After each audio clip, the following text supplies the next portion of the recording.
السلام علیکم ورحمۃ اللہ وبرکاتہ۔ امید ہے کہ تمام حضرات خیریت سے ہوں گے۔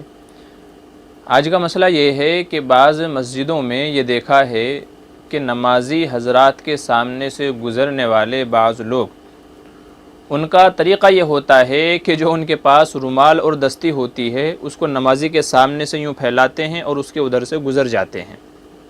تو سوال یہ ہے کہ کیا اس طریقے سے نمازی کے سامنے سے اپنا ہاتھ کا رومال یا سر پہ جو رومال باندھتے ہیں یا چادر وغیرہ ہے تو نمازی کے سامنے آڑ بنا دینے سے اور پھر اس کے ادھر سے گزر جانے کی اجازت ہے یا نہیں، جیسا کہ بعض مساجد میں دیکھنے میں آتا ہے؟ جواب یہ ہے کہ نمازی کے سامنے سے بغیر سترے کے گزرنا جائز نہیں ہے۔ سترے کا مطلب ہے رکاوٹ اور آڑ۔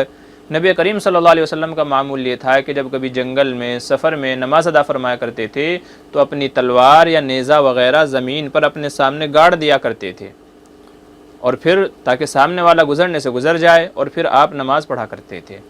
تو سترے کے تعلق سے علماء نے یہ تفصیل بیان کی ہے کہ سترہ کم سے کم ایک ہاتھ لمبا ہو، جو یہ آدمی کا ہاتھ ہے کم سے کم اتنا لمبا ہو، اور کم سے کم انگوٹھا یا جو چھوٹی انگلی ہے اس کے بقدر موٹائی ہونی چاہیے۔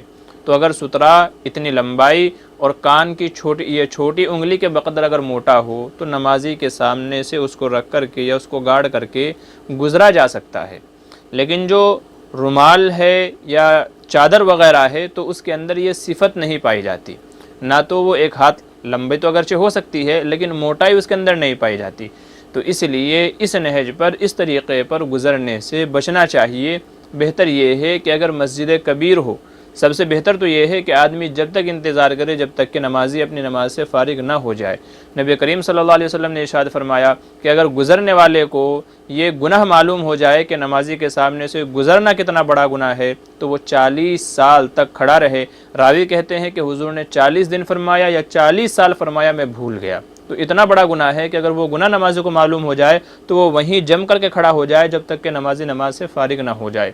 تو اس لیے بہتر تو یہی ہے، آپ اللہ کے گھر میں ہیں، جب تک گھر میں ہیں آپ کو ثواب مل رہا ہے تو اس لیے جانے کی جلدی نہیں کرنی چاہیے۔ بہتر تو یہی ہے کہ جب ہمارا بھائی نماز سے فارغ ہو جائے اس کے بعد گزرا جائے۔ لیکن اگر ارجنٹ ہے، جانا ہی ہے، تو پھر اس کا مسئلہ یہ ہے کہ اگر مسجد کبیر ہے، بڑی مسجد ہے، 60 ہاتھ لمبی ہے، تو پھر اس میں سے 3 صف چھوڑ کر کے چوتھی صف میں سے گزر جائے۔ اور اگر مسجد چھوٹی ہے تو بعض مساجد کے اندر وہ سترے کے ٹائپ پہ کچھ آڑ اور رکاوٹیں بنائی ہوئی ہیں تو ان کو رکھ کر کے گزر جائے، یا تو کرسی چیئر وغیرہ رکھی ہوتی ہے اس کو رکھ کر کے گزر جائے۔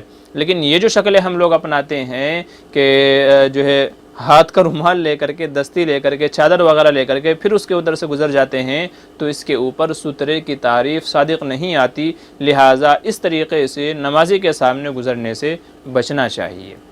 دعا کریں کہ اللہ تبارک و تعالیٰ کہنے سننے زیادہ عمل کی توفیق نصیب فرمائے۔ آمین ثم آمین۔